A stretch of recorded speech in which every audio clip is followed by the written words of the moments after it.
எட்ரா கொக்கி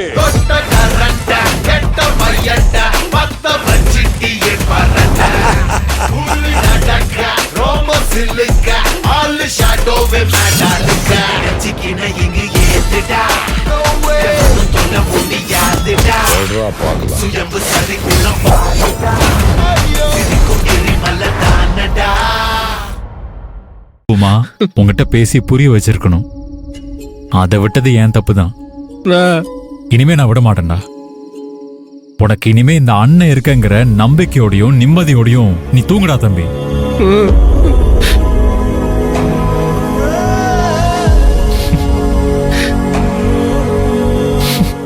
என்னடா?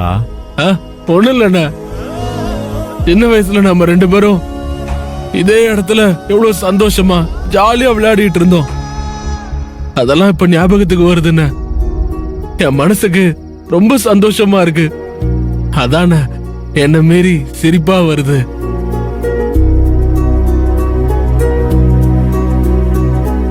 ஆமாடா, நீயும் நானும் இந்த இடத்துல பம்பரை சுத்தி விளையாடினது, கிட்டி புல் அடிச்சது, அப்புறம் பச்சை குதிரை ஏறி விளையாடினது இல்லையா? இதெல்லாம் எனக்கும் ஞாபகம் வருதுடா. சரிடா, நீ தூங்கு, நானும் தூங்குறேன். நாளைக்கு எனக்கு மீட்டிங் இருக்கு. சரிண்ணா, நீ பாடுனா நான் படுத்துக்கிறேன். சரிடா, நீ படு படு. பாத்து படுத்து தூங்கு.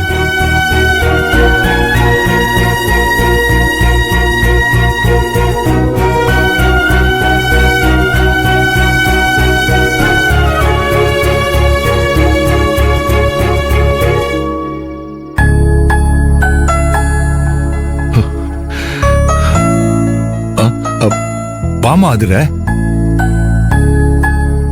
என்னம்மா இப்ப வர்ற? கொஞ்சம் முன்னாடியே வந்திருந்தேன்னா நீ அங்க ஒரு கண்கொள்ளா காட்சிய பாத்துருக்கலாமா. நான் ஜன்னல் வழியா பாத்துட்டு தான் மாமா இருந்தேன். அப்படியாமா? ஆமா மாமா, உங்க பிள்ளைங்க 2 பேரும் ஒருத்தர் மேல ஒருத்தர் எவ்வளவு அன்பும் பாசமும் வச்சிருக்காங்க. ஆனா இத்தனை வருஷமா வெளியில காட்டிக்காம மனசுக்குள்ளேயே போட்டு பொத்தி வச்சிருந்திருக்காங்க. அதை நினைச்சாதான் மனசுக்கு கஷ்டமா இருக்கு.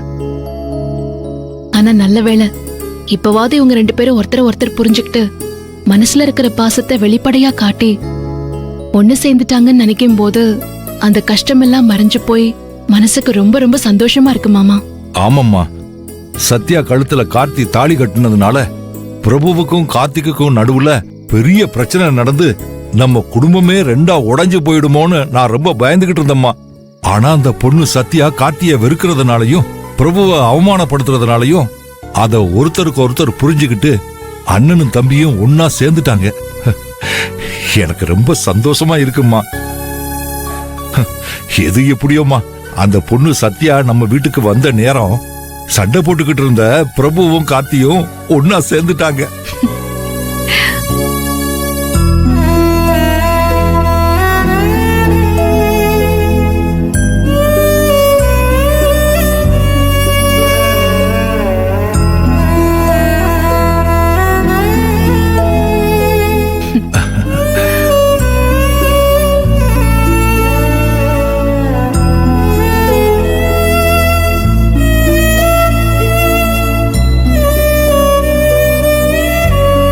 அதிர, நீ உள்ள போமா. மாமா நீங்களும் போய் தூங்குங்க. இல்லம்மா, நான் கொஞ்ச நேரம் காத்தாட வெளியே இருந்துட்டு வரேன். சரிங்க மாமா.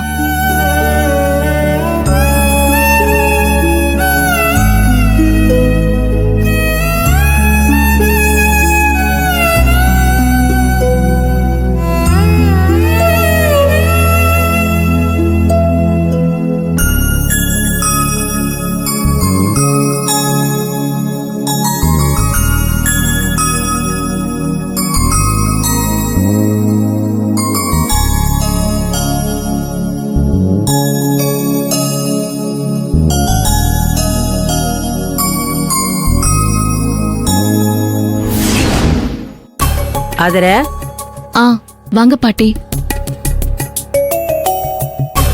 என்ன அதுர காலங்காத்தாலேயே சத்யா லிஸ்ட் எழுதி கொடுத்த நோட்டை பாத்துட்டு இருக்கியா? இதெல்லாம் வாங்கி கொடுக்க போறியா என்ன? ஐயோ இல்ல, இந்த லிஸ்ட்ல இருக்கிறதெல்லாம் வாங்கி தர அளவுக்கு என் அப்பாவும் பணக்காரர் இல்ல, என் புருஷனும் வசதியானவர் இல்ல. நான் தான் எப்படியாவது ஏதாவது பண்ணி சமாளிக்கணும். நான் ஏற்கனவே சொன்ன மாதிரி இந்த நோட்ல முதல் பக்கத்துல இருக்கறதெல்லாம் என்னால வாங்கி கொடுக்க முடியுமான்னு படிச்சு பார்த்துட்டு இருக்கேன். அண்ணி, வா கார்த்தி. ஏற்கனவே அண்ணனுக்கு தெரியாம ரோஹிணிய காலேஜுக்கு அனுப்பி படிக்க வச்சிட்டு இருக்கீங்க. அதுவும் இல்லாம ஜாஸ்தியா வர வீட்டு செலவெல்லாம் சமாளிச்சுட்டு இருக்கீங்க. அது பத்தாதுன்னு இப்ப இந்த லிஸ்ட்ல இருக்கிறதெல்லாம் வாங்கி கொடுக்க போறீங்களா? முதல்ல அதை தூக்கி குப்பையில போடுங்க நீ. அதெல்லாம் எதுவும் அவளுக்கு வாங்கி தராதீங்க. ஆ, எனக்கும் கார்த்தி சொல்றதுதான் சரின்னு படுது. இல்ல நீங்க ரெண்டு பேரும் மறுபடியும் ஏதாவது ஆரம்பிக்காதீங்க. அண்ணி, நான் ஆரம்பிக்கல அண்ணி. நான் இதை முடிக்கணும்னு நினைக்கிறேன். இத முடிக்கணும்னா நான் சொன்ன மாதிரி தான் செஞ்சாகணும். ஏன் ஆதர, நம்மால முடியுமா? அவ வேணுக்குன்னே ஆடம்பரமா எதையாவது எழுதி கேட்டுக்கிட்டே இருப்பா. அவ இழுத்த இழுப்புக்கெல்லாம் நாம போய்கிட்டு இருந்தா சரிப்பட்டு வருமா? பாட்டி, சத்யா வசதியா வாழ்ந்தவ. அவ கொடுத்த லிஸ்ட்ல இருக்கிறது எல்லாமே நமக்கு தான் ஆடம்பரமான விஷயம். ஆனா அவளுக்கு அது அவசியம், அத்தியாவசியம். அதான் அவ கேக்குறா. அதனால நாம இதெல்லாம் வாங்கி கொடுத்துதான் ஆகணும் பாட்டி. முதல் பக்கம் இருக்கிறதெல்லாம் வாங்கி கொடுக்க முடியுமான்னு பாப்போம். வாங்கி கொடுத்துட்டோம்னா நாம நம்மளால ஆன முயற்சியெல்லாம் பண்ணோம்னு நினைச்சு அவ சந்தோஷப்படுவா. பெருசாலாம் டார்ச்சர் பண்ண மாட்டா. இல்ல அண்ணி, நீங்க சொன்னா கேட்க மாட்டீங்க. உங்க வழிக்கே நானும் வரேன். அந்த ராட்சசி பக்கத்துல என்னென்ன வேணும்னு சொல்லிருக்கா அதை சொல்லுங்க. ஆ, பாதாம் பால் வேணும்னு எழுதியிருக்கா. உங்க அண்ணனுக்காக வாங்கின பாதாம் பவுடர் வீட்டிலே இருக்கு. அத நான் சத்யாவுக்கும் பால்ல போட்டு கொடுத்துடுறேன். என்ன? ம், நான்வெஜ் வேணும்னு கேட்டிருக்கா. இத மட்டும் இன்னைக்கு வாங்கி கொடுத்து சமாளிச்சிடலாம். நான்வெஜ்ல என்ன அண்ணி? மட்டனா இல்ல சிக்கனா? என்னது?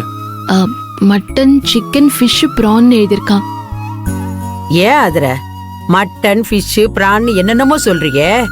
ஒரு விஷயத்த நீ யோசிச்சு பாத்தியா? என்ன பாட்டி? இல்ல, சத்யா கொடுத்த லிஸ்ட்ல இருக்கிறதையெல்லாம் அவ வேண்டான்னு சொல்லிட்டதா பிரபு கிட்ட ஒரு பிட்ட போட்டு சமாளிச்சிட்ட. இப்ப இதையெல்லாம் வாங்கி கொடுத்தா பிரபுவுக்கு தெரியாம போயிடுமா? தெரிஞ்சா வானத்துக்கும் பூமிக்குமா குதிப்பானம்மா. ஐயோ, ஆமால பாட்டி. அவரை மயக்கத்துல இருந்து தெளிய வைக்கிறதுக்காக ரோஹிணி சொன்ன ஐடியாவை கேட்டு அவர்கிட்ட போய் சொல்லி சமாளிச்சதை நான் மறந்தே போயிட்டேன். ஐயோ அண்ணி, என்ன நீ சொல்றீங்க? அண்ணன் கிட்ட சத்யா லிஸ்ட்ல உள்ளதெல்லாம் அவ வேணான்னு சொன்னதாவா சொல்லிருக்கீங்க? ஐயோ அண்ணி, என்ன மன்னிச்சிருங்க அண்ணி. ஏன் நீயே என்கிட்ட மன்னிப்பெல்லாம் கேக்குற? உன் அண்ணன் கிட்ட போய் சொன்னதுக்கு நான் தான் அவர்கிட்ட மன்னிப்பு கேட்கணும். இல்ல அண்ணி, நீங்க இப்படி ஒரு பொய்ய சொல்லி சமாளிச்சிருக்கீங்கன்னு தெரியாம நான் அண்ணன் கிட்ட லிஸ்ட்ல இருக்க பொருள்லாம் சத்யாக்கு வாங்கி தரலன்னா பிரச்சனை பண்ணுவான்னு சொல்லி தொலைச்சிட்டேனே. என்ன கார்த்தி சொல்ற? அவர்கிட்ட சொல்லிட்டியா? ஆமா அண்ணி. டேய் சின்னவனே, நீ பெரியவங்கிட்ட என்னத்த சொல்லி தொலைச்சேன்னு கொஞ்சம் விளக்கமா சொல்லுடா. இல்ல பாட்டி, காலையில நான் தூங்கி எந்திரிச்சு ரொம்ப கவலையா உட்கார்ந்துகிட்டு இருந்தேன். அத பாத்துட்டு என்ன ஏதுன்னு அண்ணன் விசாரிச்சாரு. அப்பதான் அவர்கிட்ட நான் சத்யா சொன்ன விஷயத்தையே சொன்னேன். குழம்புன குட்டைய தெளிய வைக்க நாங்க போராடிக்கிட்டு இருக்கோம். நீ அதுல கல்ல விட்டு எறிஞ்சு மறுபடியும் குழப்பிட்ட. ஏன்டா இப்படி பண்ற? பாட்டி, எனக்கு இப்படி ஒரு உள்கூத்து இருக்குன்னே தெரியாது பாட்டி. தெரிஞ்சிருக்கணும்டா, தெரிஞ்சிருக்கணும். வீட்டுல இருக்கிற பொம்பளைங்க ஒவ்வொரு விஷயத்திலயும் எவ்வளவு கஷ்டப்படுறாங்க, எல்லாத்தையும் எப்படி சமாளிக்கிறாங்கன்னு ஆம்பளைங்க தெரிஞ்சு வச்சிருக்கணும்டா. பாட்டி, இப்ப என்ன பண்றது? நீ போ ஆதுர, போய் உன் புருஷனை பாரு. இவன் சொன்னதை கேட்டு அவன் இந்நேரம் மயக்கம் போட்டு விழுந்திருக்க போறான். ஐயோ அண்ணி,